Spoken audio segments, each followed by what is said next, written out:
যিনি গাছে উঠেছিলেন যখন টেনে নিয়ে চলে গেছে তখন কিন্তু উনি দেখেছেন একটা ফাঁকা আছে, সেই সময় উনি ছুটে পালিয়ে গেছে লেগে। লৌকো সরু ঝিরার মধ্যে আছে, কিন্তু ওনারা চারটে কি দুটো একসঙ্গে পেরোচ্ছে, কিন্তু ওই লৌকোর উপর দিয়ে পার হয়ে যাচ্ছে, কিন্তু মানুষের দিকে কোনো লক্ষ্য নেই, এমন একটা জিনিস।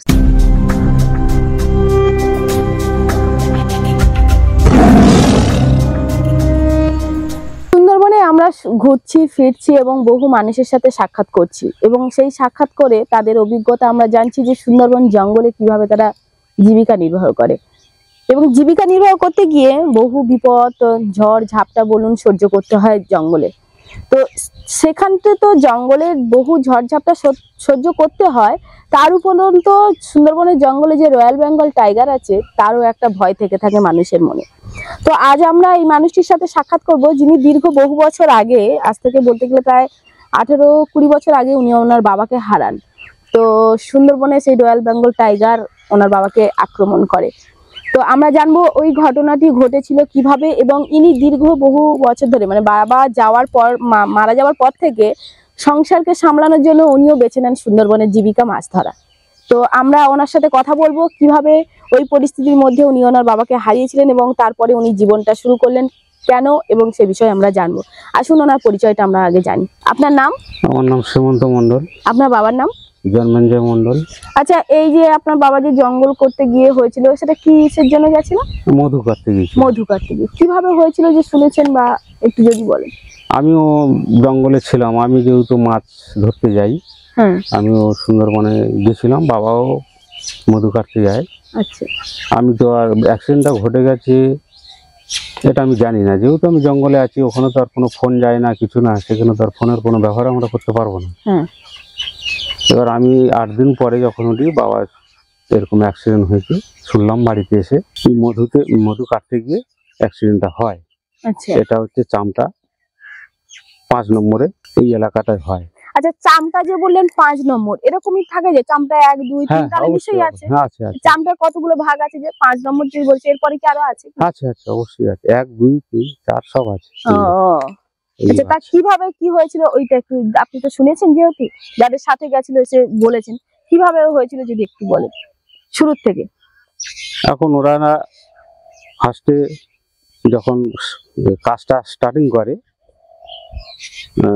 সকালে উঠে চেক করে এসছে আর কি। না, বাড়ি থেকে যখন যায় ওনারা কোনো কিছু নিয়ম বা এই মধ্যে? হ্যাঁ, অবশ্যই এগুলো কিরকম হয় একটু যদি জানতে পারি।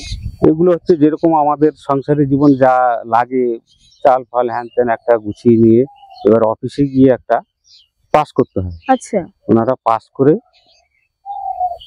সেই দিনে ওরা ছাড়ে। কত দিনের জন্য যায়? আর 15 দিন। 15 দিন টানা থাকে? হ্যাঁ, টানা 15 দিন থাকবে, টানা 15 দিন থাকে। 15 দিন পরে আবার একটা দেয়, যদি ভালো হয় তাহলে ওনারা অফিস থেকে চিন্তা ভাবনা করে যে আবার দেওয়া যাবে কিনা। সেটা যদি ভালো হয় তাহলে আর দিল না, এটা আমাদের শোনা গল্প যেটা। কিন্তু যদি ভালো না হয় তাহলে আবার 15 দিনের জন্য দেবে, এই 1 মাস দেবে। তা বেশিরভাগ 1 মাস দেয়, এটুকু আমাদের জানা। এখন ওই সকালে যখন একটা জায়গায় গিয়ে গ্রামে অ্যাঙ্কারিং করে ওখানে খাওয়া দাওয়া সবকিছু করে। এবারে সকালে আগে ওরা চেক দিয়ে আসে, ফার্স্ট সকালে একটা চেক দিয়ে আসে কোথায় কি আছে, সবাই মিলে যায়। সবাই মিলে চেক করে আসে। আসার পরে ওরা এবার দেখে আসলো, তারপরে এবার যন্ত্রপাতি নিয়ে এবার উঠে যাবতীয় যে কোনো এই একটা ছুরি কাঁচি থাকে সেটা নিয়ে ওরা ওই মধুটা কাটার জন্য সব ওরা নিয়ে যায়। এখন প্রথমবার গিয়েছিল কোনো অসুবিধা হয়নি, তার দ্বিতীয়বার যখন মধুটা কাটতে ওঠে সেই সময় ওনাদের সামনে একটা হঠাৎ মাত্র একটা আক্রমণ হয়। আচ্ছা, ওই মুহূর্তে যখন আপনার বাবারা, তখন মানে সবাই তো 6 জন গেছিল না 5 জন বললেন? 7 জন গেছিল। 7 জন কিরকম পরিস্থিতির মধ্যে কোথায় ছিল? 7 জন বলতে দুজন করে ভাগ হয়ে যায়, এক জায়গায় কেউ থাকে না। আচ্ছা, দুজন থাকে, 100-200 ডিফারেন্স অন্তত, এক জায়গায় 6 জন থাকবে না। আর আরেকজন হচ্ছে ওই লোক কন্ট্রোল করবে, মানে এখান থেকে ওই যে আওয়াজটা দিয়ে যদি আগিয়ে যায়, জঙ্গলের মধ্যে কিভাবে ওদের একটা মুখে আওয়াজ আছে, সেই আওয়াজটা শুনে ওই লৌকোটা যে আছে সে সামনে এগিয়ে যাবে। আচ্ছা আচ্ছা। ঠিক আছে, এরকম হুম। সিস্টেমে এগিয়ে যায়। তো হঠাৎ মাত্র এখন আমাদের যে বাউলে থাকে, অন্তত যেটা গুণিন যাকে হ্যাঁ বলা হ্যাঁ হয়, হ্যাঁ। ওনার উপরে আগে এসে আক্রমণ করে। বাপরে বাপ। আক্রমণ করে তারপরে আমার নিজের বাবা যে ছিল, তিনিও ছেড়ে আসতে পারেনি। তাকে ছাড়াতে গিয়ে এখন ও ওখানে যারা অন্তত গেছিল, তারা আমার কাছে যেটা বললো, হুম। ওখানে দুটো ছিল, একটা নয়। দুটো বা হ্যাঁ, দুটো ছিল, জোড়া ছিল। আচ্ছা। ওখানে জোড়া থাকতে কিন্তু দুজনে কি করবে, তাদের সাথে তো পেরে ওঠা যায় না। আর এনারাও খুব একটা শক্তিমান ছিলেন না, হুম হুম। যে একটু লড়ে কিছু একটা লড়াই করে। লড়াই করবে, সেরকম কিছু ছিল না। এখন সেই ওয়াদায় গুনিনকে আগে ধরে, তারপরে আমার বাবাকে। আচ্ছা, যে সময় গুনিনকে ধরে ওই সময় কি ওই বাউলে আর আপনার বাবা কি দুজনই এক জায়গায় ছিল? হ্যাঁ, এক জায়গায় ছিল, আর আর সবাই আলাদা আলাদা চলে গেছে? আলাদা আলাদা ছিল। মানে ওই এনারা মুহূর্তে দুজন, ওখানে দুজনই? হ্যাঁ দুজন, আহ, দুজনেই ছিল। হুম। মানে এই দুজন দুজন বলেছি, গুনিন আর বাবা এক জায়গায় ছিল, হ্যাঁ। তারপরে দুজন দুজন আলাদা আলাদা আছে। হ্যাঁ। আস্তে আস্তে তারপরে এখন একটা ভয়ের ব্যাপার আছে, কেউ গাছে উঠে গেছে, কেউ- কেউ হয়তো নৌকোর দিকে ছুটে পালিয়ে আসছে, আচ্ছা। কিংবা কেউ জলে ঝাঁপ মেরেছে, এরকম একটা পরিস্থিতিতে হুম। পালিয়ে এসছে। তখন ওই দুজনকে এখন ওরা টানতে টানতে নিয়ে চলে যায়। যে যিনি গাছে উঠেছিলেন, যখন টেনে নিয়ে চলে গেছে, তখন কিন্তু উনি দেখেছেন একটা ফাঁকা আছে, সেই সময় উনি ছুটে পালিয়ে গেছে লেগে। আচ্ছা। ওনাকে তো আর লক্ষ্য করতে পারেনি যে গাছের উপরে যে উঠে আছে, আছে, হ্যাঁ উঠে সেটা তো আছে। নিচের দিকে। তাও সেও লক্ষ্য রেখেছে যে আমি ফাঁক পেলে পালাবো, এরকম একটা। ওনারা বাদবাকি যারা ছিল, তারা নৌকোয় পালিয়ে এসছে। পালিয়ে এসে ওনাদের যে ফরেস্টার বোর্ড থাকে, তাদের সাথে এসে যোগাযোগ করে। দেখতে পেয়েছেন, ভাগ্যটা ভালো ছিল, তাদের সেই বোটের সঙ্গে দেখা হয়ে গেছে। এই আলোচনা করতে তাদের আবার অফিসে টেনে আনে। টেনে এনে মানে ওই দিনই আপনার বাবাকেও নিয়ে গেছে এবং বাউলেকেও নিয়ে গেছে? একই দিনে, একই দিনে এক- দুজনই একই পড়েছিল? দিনে, একই লোক, একই দিনে একদম বাপরে বাপ। মানে আগে বাউলিকে এসে ধরেছে, ধরেছে। তারপরে আপনার বাবা ছাড়াতে গেছিলেন? বাবা ছাড়াতে গিয়েছিল। ওখানে তো একটাই বাঘ ছিল? একটা, ওটা বলছে দুটো। দুটো ছিল? হ্যাঁ, দুটো ছিল, ও, দুটো ছিল, দুজনকেই নিয়ে আর গেছে? দুজনকেই নিয়ে গেছে। যেহেতু স্বাভাবিক, মানুষ বলে একটা বাঘের সাথে পেরে ওঠা সম্ভব নয়, না, সেখানে তো দুটো বাঘ। দুটো বার। আর চামটা এলাকায় এমনিতে খুব শক্তিমান থাকে। জানি না সরকার যেটা চাষ করে, ওটা আলাদাভাবে জঙ্গল বাঁচানোর জন্য। আচ্ছা। সেই হিসেবে আর এনারা একটু কমজোরি ছিল, লড়াই করে উঠতে পারেনি। মানে লড়াই করেছিল হ্যাঁ, বলছেন? লড়াই করেছিল, কিন্তু এনাদের তো লাঠি ছাড়া তো আর, উনি তো আর লাঠিতে শুনবে না, হ্যাঁ ওটাই। তো লাঠিতে শোনে না। যে যন্ত্র, সে যন্ত্র না থাকলে তো উনি তো শুনবেন না। অনেকে বলে যে বাউলেরা যে একটা মানে মন্ত্র বা কিছু দেয়, যে সেই মুহূর্তে ওই সময় মানে বাঘ ধারে কাছে আসে না, তা উনি তো বাউলে ছিলেন। বাউলের ছিল একটা ভুল ছিল, বাউলে থাকলে হবে না, কিছু সবই মায়ের জিনিস। আচ্ছা। যদি সেখানে যদি এই সকালে আমরা বিকেলে কোনো গাছে হাত দিই না, ও কেন একটা নিয়ম আছে, গাছ আচ্ছা। কাটার একটা নিয়ম আছে। সে সময় ওদেরও সেরকম, যেরকম সকালে দেখে এসছে ঠিক আছে, হ্যাঁ হ্যাঁ। তাহলে আমার 12টা বাজলে কিন্তু আর ওখানে নামার কোনো নিয়ম নেই। ও মানে জঙ্গলে নামা যায় না 12টা বাজলে? না, এটা এই জিনিসটা একটু কেন বলবেন যে নামেন না কেন? একটা অতিরিক্ত সময়। ও আপনি যখন একটা কাজ করবেন, হুম। দেখা যাচ্ছে একটা কাজ করতে করতে সকালে কিরকম লাগে, আর বেলা উঠলে বেলা গায়ে রোদ লাগলে এটা ভালো লাগছে না। আচ্ছা। ঠিক আছে, এরকম একটা নিয়ম জিনিস আছে, আছে, নিয়ম আছে একটা। নিজের শরীরে কি ভালো লাগে তখন, হুম হুম হুম। এ থাক, এটা কালকের করবো। কিন্তু বেনারা শোনেননি, দেখেছে একটা লোভনীয় জিনিস এগুলো, আহ, সেই দুপুরে বলছে না, এটা সবাই তো আর সমান না। একদম। সেখানে হয়তো কেউ বলেছে না, যদি আরো অন্য যদি পার্টি অন্য পার্টি যদি এসে ঢুকে কেটে যায়, নেয়, কেটে নেয়, হ্যাঁ। এই নিয়ে বিষয়। এখন ওই নিয়ে দুপুরে কাটতে গিয়ে এখন একটা মন্ত্র তার ভুলে যাক, কিংবা ওনার তো ওই গুনিনের কাঁকড়া করতে পা পড়লেও কেটে যায়, এরকম একটা নিয়ম আছে। মানে উনি যদি ওই ইয়েটা করে, কাঁকড়া করতে পা লাগলে কেটে যাবে? কেটে যাবে। এই বাবা। অবশ্য নিয়ম আছে, অনেক কিছু আচ্ছা, নিয়ম আচ্ছা, আছে। আচ্ছা। এরকম নিয়ম নিয়ে আমরা শুনেছি যে বাউলের মুখে আরো বড় বড়, আমাদের যে যাচ্ছি, কিংবা আমার যে জালে আমি যাচ্ছি আপাতত, হুম। সেইটা ওনার আমলামিতি বলে একটা জায়গা আছে, হুম। সেই লোক আসে, আমাদের সাথে সবকিছু কথা বলে যে এইভাবে চলবে। আর কিছু কিছু আমাদের খাওয়া নিষেধ আছে, যে এই জঙ্গল করতে গেলে কি কি খাবার নিষেধ থাকে ওখানে? আমাদের আপাতত কাঁকড়া নিষেধ আছে। হিন্দু লোক আমরা, আচ্ছা। হ্যাঁ, হিন্দু লোকের কাঁকড়া, জানি না এসব বইতে কি লেখা আছে, হ্যাঁ, বলে আমাদের যে কাঁকড়া খাওয়া যাবে না, মানে জঙ্গলে গেলে কাঁকড়া খেতে হবে? কাঁকড়া খাওয়া যাবে না। আচ্ছা। এটা প্রত্যেকের লোকই করে। তো তারপরে আপনারা শুনলেন, তাই তো? হ্যাঁ, শুনে আমি আমার বাড়িতে যেভাবে ওনার কথা শুনে হয়তো যে নিয়ম যেটা আচ্ছা, পরবর্তীকালে কি ওখানে কি খুঁজতে যাওয়া হয়েছিল কি? এটা অফিস থেকে যাওয়া হয়েছিল, কিন্তু ওনারা ভয়ে কেউ অফিস থেকেও সাহস করতে পারেনি। মানে দুজনকে নিয়ে গেছে যেহেতু, ওই হ্যাঁ জন্য হ্যাঁ, দুজনকে নিয়ে গেছে। আর গিয়েছিল কিছু, যেটা ওই হাঁড়ি পেয়েছিল যেটা মধু সংগ্রহ করে, হুম। আর কিছু যে অস্ত্রপাতি গুলো পেয়েছিল, কিন্তু বেশি সাহস করতে পারেনি। অল্প একটু ভিতরে ঢুকেছিল, ঢুকে বলছে ও নেই। মানে 3 দিন 4 দিন পরে যাচ্ছে, মানে তার কি আর কিছু অস্তিত্ব থাকবে? থাকবে না।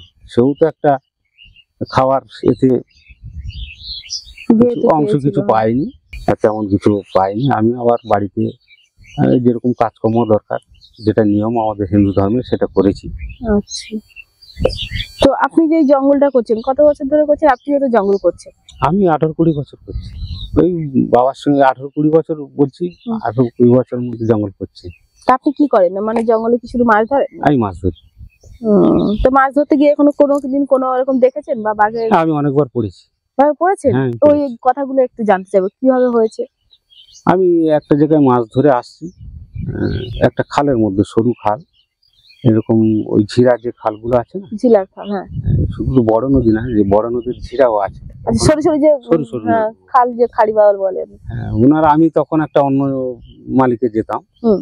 তখন উনি বলছে যে একটু এই হালটা ধরো। আমি ধরেছি, ধরার পরে ওই বেয়ে বেয়ে আসছি, আমি বুঝতে পারিনি যে একটা আড়ালে বসেছিল। অনেক টেরা মেকা আছে তো খালের মধ্যে, তো একটা কোনো একটা ট্যাঙ্কের মধ্যে বসেছিল। হঠাৎ মাত্র দেখি ও বসে আছে, কিন্তু আমি দেখতে পাইনি। যখন নৌকোর মাথাটা বেরোয়, ওরাই দেখতে পেয়েছে। আচ্ছা। নৌকোটা তো 22-23 হাত নৌকো, তাহলে আমি পিছন থেকে এটাকে দেখতে গেলে তাহলে আমাকে তো আসতে হবে এখানে। হ্যাঁ। কিন্তু সামনের লোক দেখতে পেয়েছে, সামনের লোক খুব 10-12 হাতের ডিফারেন্সে একটা খুব বাঁচা বেঁচে গেছি আমি। এইটুকু আমার জীবনে খুব বড় একটা risk। হ্যাঁ, বড় রিস্ক গেছে আমার। মানে মানে সঙ্গে সঙ্গে নৌকোটা ঘুরিয়ে দিয়েছিল, আপনি তখন কি দেখতে পেয়েছিলেন তারপরে নাকি না? আর তারপরে আমি দেখতে পেয়েছি, দেখার পর কি করলেন? কিন্তু মনে হচ্ছে আমি যেটা দেখলাম, যখন দেখার পরে উনি রেডি ছিল না, আনরেডি ভাবে ছিল আর কি, যেটা দেখলাম। তার পরবর্তীতে যখন উনি দেখে, যখন সবাইকে দেখে নিয়েছে, কিন্তু তখন একটা রিস্ক নিয়েছিল, একটা ঝুঁকি নিয়েছিল আসার জন্য, কিন্তু তার আগে লৌকোটা বেরিয়ে এসছে। আচ্ছা। কিংবা লৌকোর থেকে আর যে 4 জন আছে, তারা হচ্ছে হাঁকাহাঁকি করতে ওরা একটু পিছিয়ে গেছে আর কি, যেহেতু ওনারও তো ভয় আছে। তখন আমাদের ওই লগি থাকে, বড় বড় লগি থাকে, সেই লগি তুলতে তখন ও পিছিয়ে যায়।